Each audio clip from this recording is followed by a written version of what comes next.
આમોદ નગરપાલિકાના પાપે આમોદનગરમાં ગંદકીનું સામ્રાજ્ય સર્જાયું।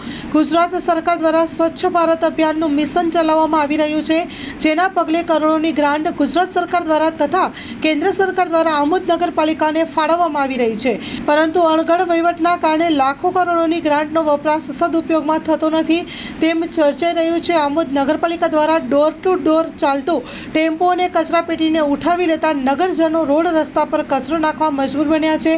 મીડિયા દ્વારા સમાચાર પ્રકાશિત થયા બાદ આમોદ નગરપાલિકા દ્વારા સાફ સફાઈ કરવામાં આવે છે તેવી ચર્ચાએ પંથકમાં ભારે જોર પકડ્યું છે।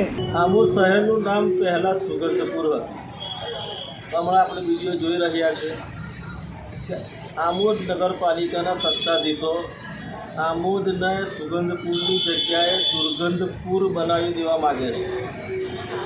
ઠેરે ઠેર કચરાના ઢગલા જોવા મળે છે। વોર્ડ નંબર 1માં, વોર્ડ નંબર 2માં, વોર્ડ નંબર 6માં લોકો રસ્તા પર કચરો નાખવા મજબૂર બન્યા છે। કચરા માટેની ગાડીઓ સમયસર આવતી નથી અને ઠેરે ઠેર કચરાના ઢગલા જોવા મળે છે।